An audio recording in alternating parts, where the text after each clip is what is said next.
Assalamualaikum warahmatullahi wabarakatuh. Perkenalkan, nama saya Victor Yadi dengan NIM E1P1230132.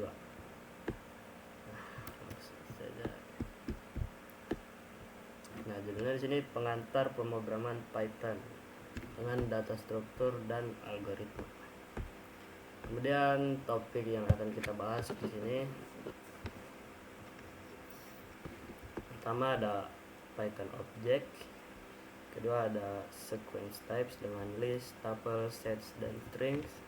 Yang ketiga ada dictionary class. Yang keempat operator for sequence and dictionaries. Yang kelima ada polymorphic functions, dan yang terakhir ada file read and write. Dan ada advance-nya di sini atau lanjutannya. Pertama ada exception handling, kedua ada literators dan generator, ketiga ada Python conveniences, yang keempat ada scopes and namespace. Nah, baik, langsung saja. Apa itu Python? Nah, Python adalah bahasa pemrograman yang interpreted dan dirancang untuk mudah dibaca, cepat untuk prototyping, kemudian cocok untuk pengembangan aplikasi siap produksi. Nah, kenapa Python? Python bisa berjalan di berbagai platform seperti Windows, Linux, dan MacBook. Kemudian Python memiliki sintaks yang simple yang mirip dengan bahasa Inggris. Kemudian penulisan programnya lebih ringkas dibanding bahasa pemrograman yang lain. Yang keempat, dijalankan melalui interpreter atau kode langsung bisa dieksekusi setelah ditulis.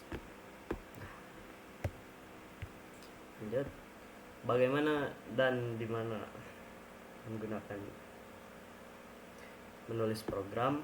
Nah, kode dapat dieksekusi online di Google Colab, tapi di sini saya akan mengeksekusinya di VS Code seperti ini. Tes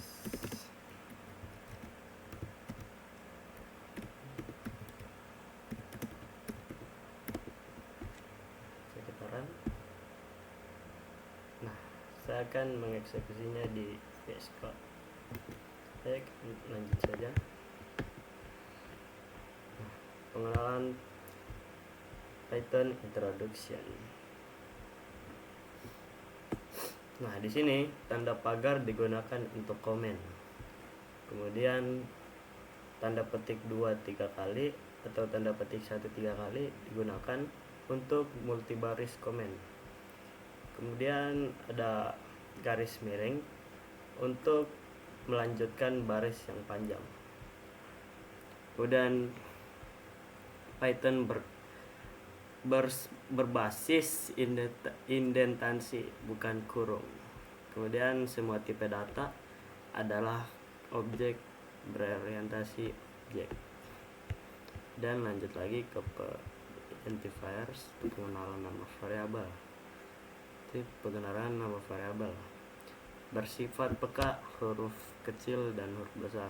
Jadi Python ini memiliki case yang sensitif dan merupakan kombinasi huruf, angka, dan garis bawah underscore. Kemudian pengenal dalam Python mirip dengan variabel referensi di Java atau variabel penunjuk di C++. Kemudian Python adalah bahasa dengan pengetikan yang dinamis, dynamically typed, karena tidak memerlukan deklarasi terlebih dahulu untuk mengaitkan pengenal dengan tipe data tertentu.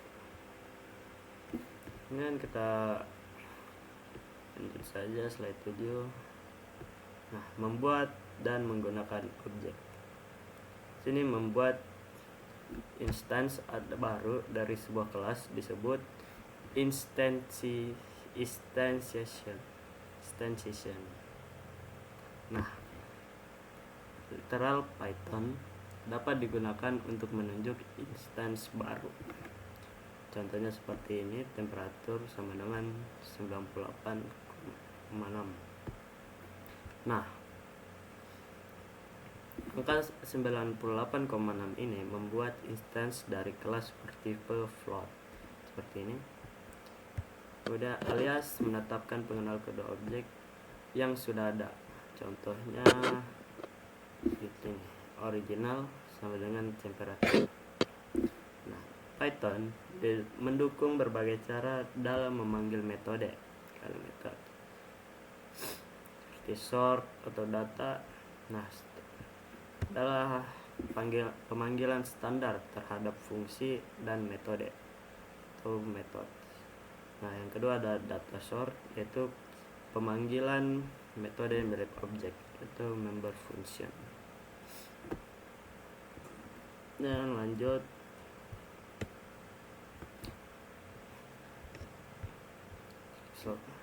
nah ini ada types of method atau tipe metode. Nah, yang pertama sini ada aksesor, yaitu metode yang digunakan untuk mengambil informasi dari sebuah objek tanpa mengubah keadaan, but do not change the state.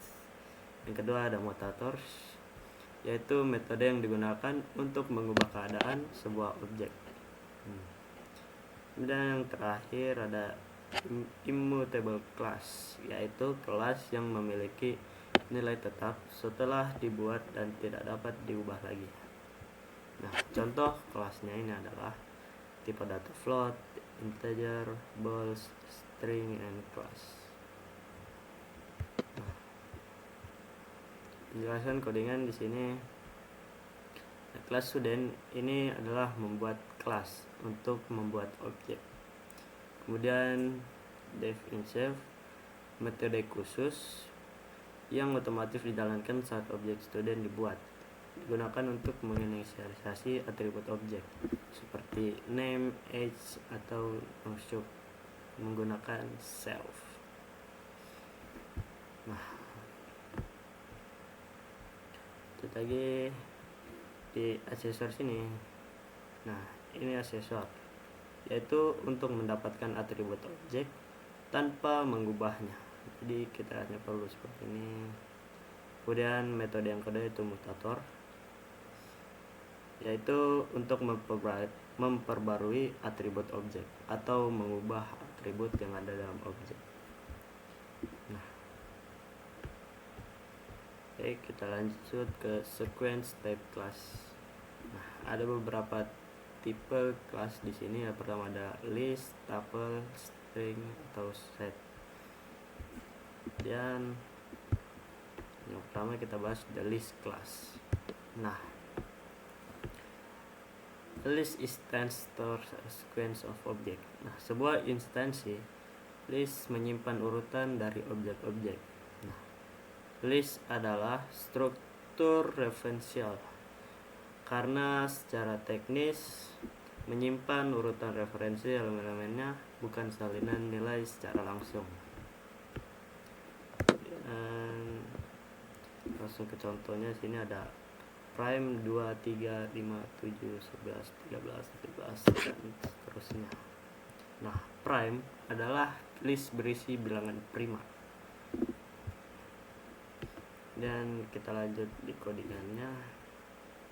Nah, sini A sama dengan 2, 3, 4, 5. Nah, di sini dia membuat list bernama A dengan elemen awal 2, 3, 4, 5. Nah, A append 6. Artinya ini menambahkan angka 6 ke akhir list A. Kemudian print A, yaitu mencetak isi list ke layar untuk jalankan kodenya. Kemudian remove, atau yaitu menghapus elemen pertama dengan nilai 3 dari huruf A. Dan A insert untuk menyisipkan angka 1 dan 10 ke dalam list A pada indeks 1, berarti pada posisi kedua. Dan codingan yang ini, sini D sama dengan list hello. Nah, yaitu membuat list D dari setiap karakter masing-masing dalam string hello. Print D itu mencetak isi list D. Kemudian A sama dengan red, green, blue. Kemudian kita print A. Nah di sini B sama dengan 10, 12, 15. B di sini membuat list berisi angka. Kemudian C sama dengan dalam kurung A, B. Sini C membuat list adalah list bersarang. Nah, G di sini sama dengan Tom. 32, 5 London adalah membuat list G dengan berbagai tipe data, string dan integer. Ini notebooknya. Dan kita lanjut ke the tuple, kelas tuple. Tuple adalah versi urutan sequence yang tidak dapat diubah atau immutable. Artinya, isinya tidak bisa diubah, elemen tidak dapat ditambahkan maupun dihapus dari urutan tersebut. Kemudian, tanda kurung biasa digunakan sebagai pembatas tuple, di mana tanda dalam kurung sendiri mewakili tuple kosong. Kemudian, untuk menyatakan tuple dengan panjang satu elemen sebagai literal, harus ada tanda koma. Harus ada tanda koma setelah elemen, must be placed after the element. Tetapi tetap berada di dalam tanda kurung. Contohnya di sini. Tab 1 sama dengan X, tab 2 1, 2, 3, tab 3 print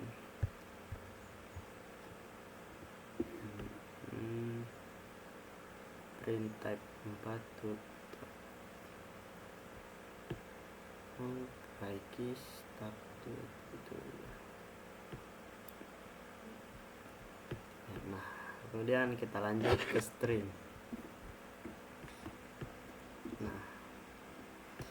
String mewakili urutan karakter yang tidak dapat diubah atau mutable. Artinya isi string tidak bisa dimodifikasi setelah dibuat.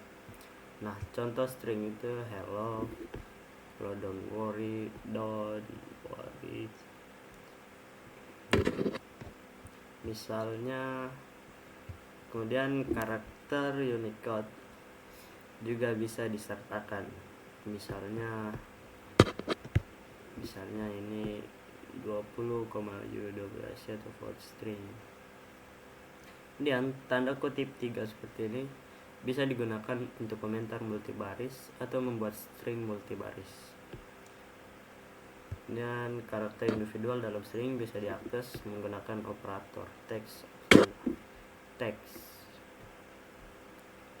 Nah, kemudian kita lanjut lagi di the seed and frozen seed.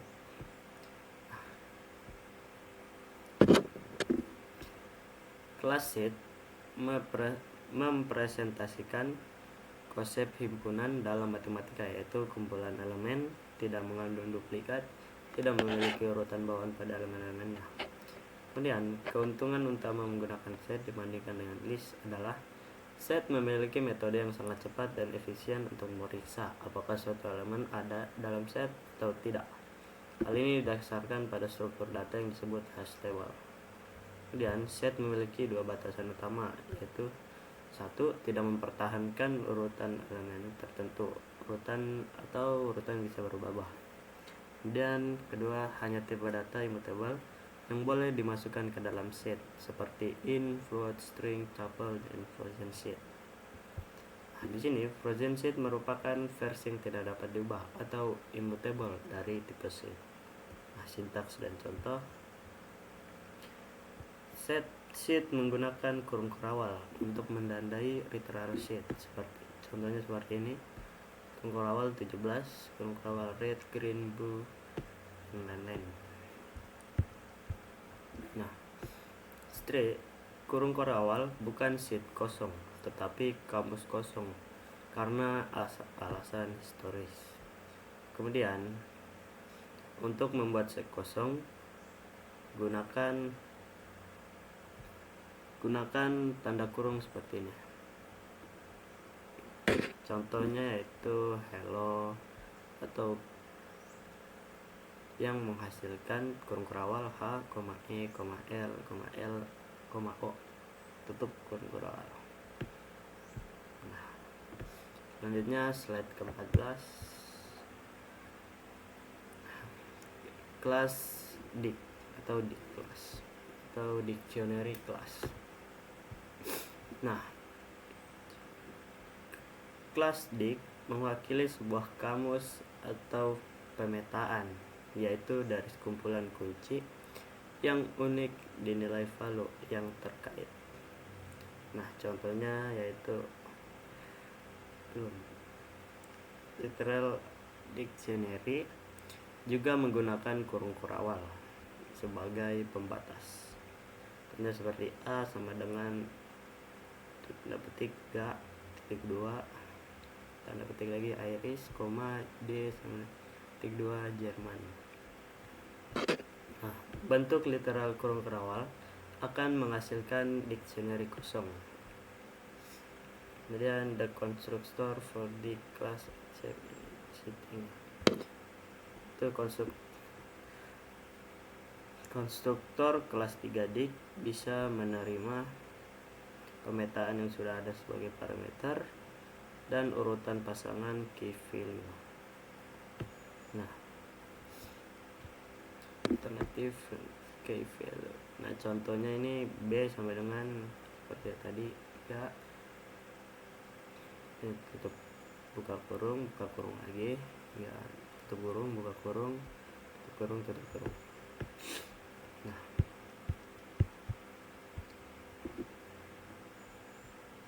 ini outputnya dictionary codingannya dan ini outputnya.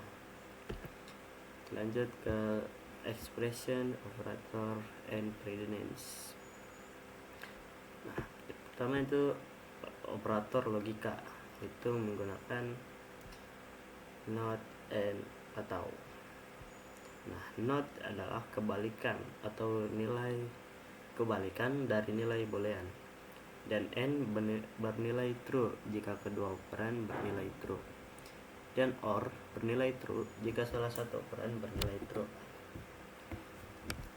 Kemudian equality operator atau operator kesetaraan. Is memeriksa apakah dua objek adalah identitas yang sama. Nah, kalau is not itu memeriksa apakah dua objek bukan identitas yang sama. Sama dengan 2 ini memeriksa apakah dua nilai bernilai sama, dan tanda seru sama dengan adalah memeriksa apakah dua nilai tidak sama. Dan lanjut ke operator perbandingan. Arah kanan artinya kurang dari, arah kiri artinya kurang dari. Arah kiri sama dengan artinya kurang dari atau sama dengan. Nah, kalau ke arah kanan artinya lebih dari. Kalau arah kanan sama dengan lebih dari atau sama dengan. Kemudian aritmatika operator. Nah, tambah ini sampai jumlahan, kurang pengurangan, tanda bintang ini perkalian. Kemudian garis miring 1 itu pembagian, garis miring 2 itu pembagian bulat, kemudian persen itu sisa hasil bagi. Kemudian operator bitwise, tanda ini sama dengan bitwise not atau komplement. N sama dengan bitwise n, arah ke atas ini sama dengan garis ini, garis sama dengan bitwise or, arah ke atas sama dengan bitwise shor, arah ke kiri 2 kali sama dengan shift kiri, arah ke kanan 2 kali sama dengan shift kanan. Nah, kita lanjut ke sequence operator atau operator urutan. Nah, Python menggunakan indeks mulai dari 0 untuk urutan seperti list, tuple, dan string. Jadi, urutan dengan panjang n akan memiliki elemen yang diindeks dari 0 hingga n sama dengan 1.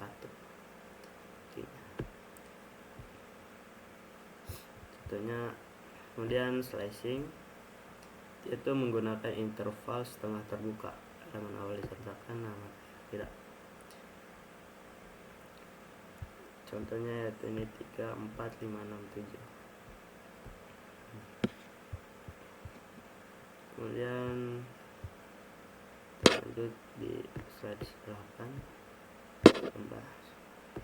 Nah, SJ ini adalah mengambil elemen indeks J. Nah, kalau S start tik 2 stop, itu ambil slice dari start hingga stop 1. Stop kurang 1. Kemudian S start stop step, yaitu ambil slice dengan langkah step. Kemudian S tambah T sama dengan gabungkan sekuensi S dan T. Ini ada K bintang S, itu ulangi S sebanyak K kali. K ini adalah jumlah pengaliannya. Kemudian val in S, yaitu cek apakah ada val di S. Kemudian val not in S, cek apakah val tidak ada di S. Dan kalau S sama dengan T sama dengan itu artinya sama, elemen per elemen. Kalau S tanda seru sama dengan T artinya tidak sama. Kalau S arah kiri T itu leksikografis lebih kecil. Nah, kalau S arah kiri sama dengan T itu artinya leksikografisally lebih kecil atau sama. Nah, sama saja dengan S arah kanan artinya ini lebih besar leksikografinya. Kemudian kalau S arah kanan sama dengan, itu leksikografinya sama dengan atau lebih besar. Nah, kita lanjut ke operators of dictionary di Python. Decay itu mengambil nilai berdasarkan key. Kemudian di sama dengan value, yaitu menetapkan atau mengubah value untuk key. Kemudian del decay itu menghapus key dan nilainya. Key in D itu mengecek apakah ada di dictionary D. Kemudian key not in D yaitu mengecek apakah key tidak ada di dictionary D. Kemudian D1 sama dengan D2 yaitu mengecek apakah dictionary 1 sama dengan D2. Kemudian D1 tanda seru sama dengan D2 itu mengecek dictionary D1 tidak sama dengan D2. Nah, lanjut ke tabel ini menunjukkan urutan di mana operator dalam Python dievaluasi. Operator dengan nomor prioritas lebih rendah akan dievaluasi terlebih dahulu. Jika operator memiliki prioritas yang sama, mereka biasanya dievaluasi dari kiri ke kanan, kecuali untuk beberapa operator seperti eksponensiasi dan attachment. Nah, sini baris atas memiliki prioritas lebih tinggi, artinya dikerjakan terlebih dahulu.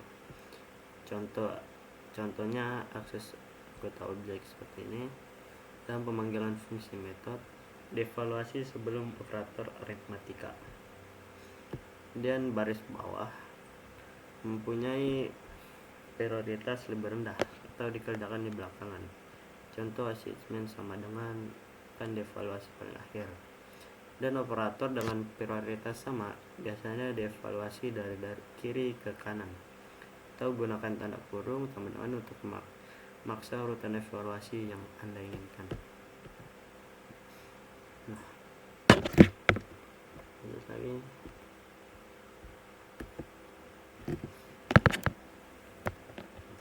Sini ada if, while, for, break, and continue.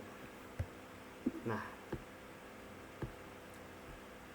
ini digunakan untuk mengeksekusi blok kode yang berbeda berdasarkan kondisi.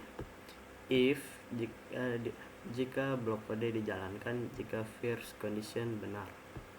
Nah, elif jika first condition salah, second condition diperiksa.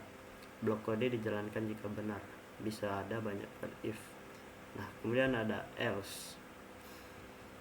Else itu jika semua kondisi if dan elif salah, blok kode dalam else dijalankan. Kemudian hanya satu blok kode dari if atau else atau else yang akan dieksekusi. Nah, while adalah perulangan berdasarkan kondisi. Blok kode dalam while akan terus dieksekusi selama kondisi bernilai benar. Penting untuk memastikan kondisi akhirnya menjadi salah agar pengulangan berhenti. Kemudian for, perulangan melalui elemen. Nah, digunakan untuk mengiterasi setiap elemen dalam sebuah iterable seperti list, tuple, string, dan lain-lain.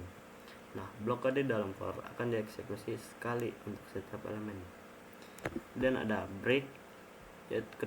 Ketika break dieksekusi dalam perulangan while atau for, perulangan akan segera dihentikan dan eksekusi program akan melanjutkan baris kode setelah perulangan. Nah, continue itu dieksekusi di dalam perulangan. Iterasi saat ini akan dihentikan dan program akan langsung melanjutkan ke awal iterasi berikutnya dari perulangan. Nah, dan masuk ke functions. Nah, dalam Python istilah fungsi atau function digunakan untuk merujuk pada fungsi tradisional yang tidak bergantung pada objek atau kelas tertentu dan dipanggil langsung tanpa konteks objek seperti sort atau data. Ini. Nah, sementara itu metode atau method adalah fungsi yang menjadi bagian dari suatu objek atau kelas dan dipanggil menggunakan sintaks pemanggilan berorientasi objek. Contohnya data sort. Nah, saat mendefinisikan fungsi, nama-nama parameter yang digunakan disebut parameter formal, sedangkan nilai-nilai yang diberikan saat fungsi dipanggil disebut parameter aktual.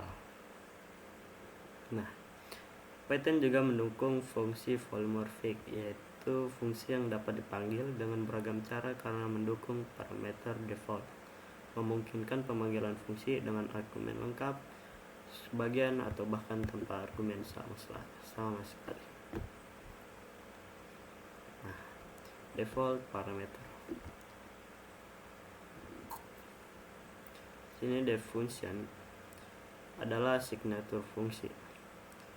Function name ini adalah nama yang Anda berikan untuk fungsi Anda.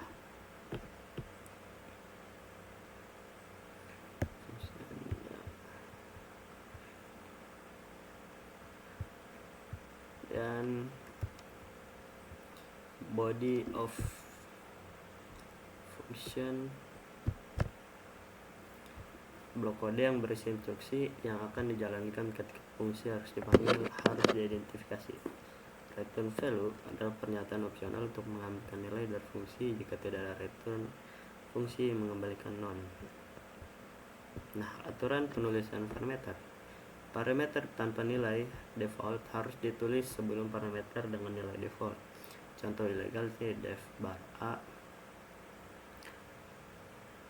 B sama dengan 5, C. Itu ilegal karena parameter C tanpa nilai default muncul setelah parameter. Lanjut di input output. Nah, input dari keyboard menggunakan fungsi input tanda kurung dan output ke layar menggunakan print tanda kurung. File handling meliputi membuka file, membaca isi file, write, kemudian menulis ke file yaitu write, kemudian keluar dari file atau menutup file atau close untuk menyimpan perubahan dan melepaskan sumber daya. Nah, dan lanjut ke exception handling. Exception adalah kejadian saat program berjalan yang mengganggu alur normalnya.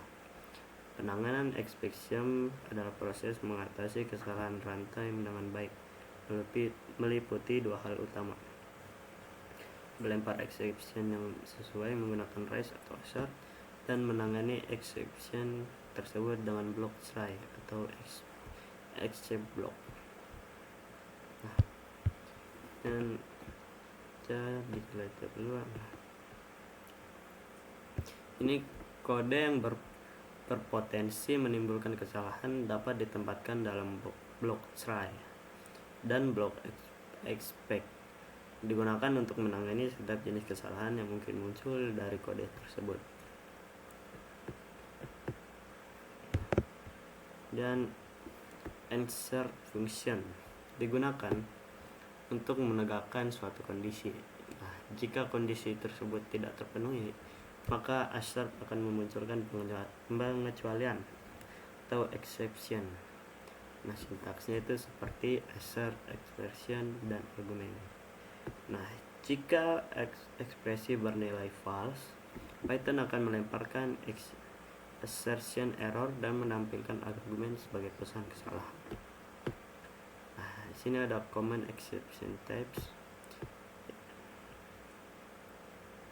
Itu di sini ada exception, kesalahan saat program berjalan. Berapa itu atribut error, itu objek tidak punya atribut yang diminta. Yang kemudian IOV error itu input habis sebelum dibaca semua. IO error gagal operasional. Index error, indeks di luar batas sequence. Key error, key tidak ditemukan di dictionary atau set. Keyboard interrupt, pengguna menghentikan program. Nom error, nama file fungsi belum didefinisikan. Stop iteration, iterator tidak punya item lagi. Tipe error, yaitu tipe argumen salah. Value error, tipe argumen yang benar nilainya salah. Dan zero division error, artinya pembagian dengan nol. Lanjut ke iterator dan generators. Nah, iterator adalah objek yang mengelola proses pengulangan melalui serangkaian nilai. Jika I adalah iterator, panggilan next akan menghasilkan elemen berikutnya hingga semua habis. Saat itu, stop iteration dilemparkan.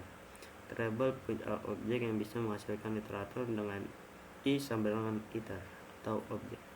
Cara paling mudah membuat iterator di Python adalah menggunakan generator yang dapat memiliki beberapa perintah hial. Iterator dan generator memberikan nilai efisien, yaitu nilai dihitung saat diminta, sehingga tidak perlu menyimpan seluruh data sekaligus di memori. Ini codingan generator. Dan lanjut ke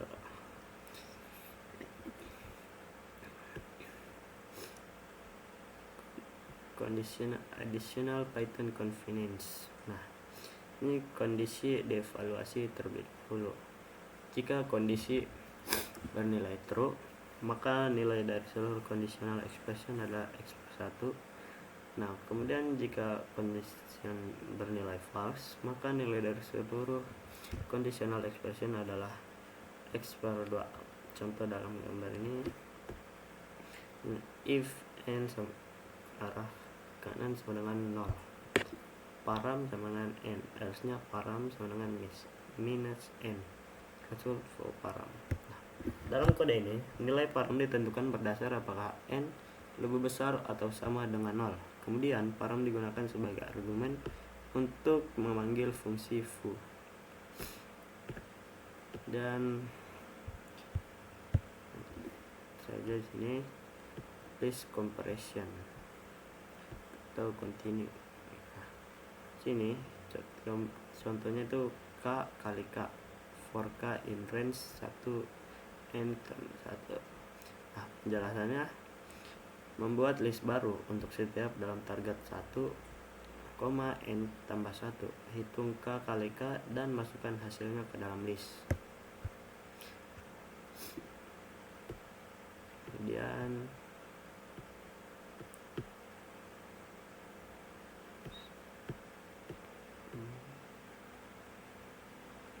lanjut ke scopes and namespace. Nah, scopes adalah cakupan, menentukan visibilitas identifier. Dalam kode, identifier hanya dapat diakses dari dalam scope tempat dia didefinisikan. Dan global scope, identifier didefinisikan di luar fungsi, dapat diakses dari mana saja dalam program. Dan ada local scope, yaitu identifier didefinisikan dalam fungsi hanya dapat diakses dari dalam fungsi tersebut. Dan namespace itu, namespace adalah ruang nama. Nah, implementasi dari scope. Kemudian adalah pemetaan nama ke objek itu, kemudian mencegah konflik nama antar identifier dalam scope yang berbeda. Terakhir ada setiap scope memiliki namespace-nya sendiri.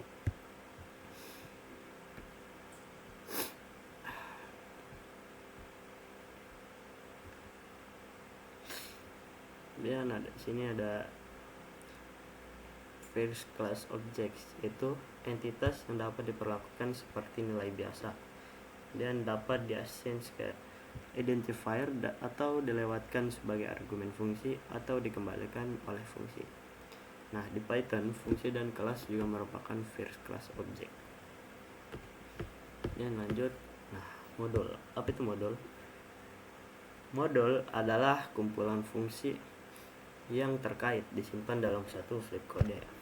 Nah, tujuannya adalah untuk mengorganisir kode menjadi bagian-bagian yang dapat kembali menggunakan modul, yaitu modul dapat diimpor ke dalam program menggunakan fungsi dan kelas yang ada di dalamnya.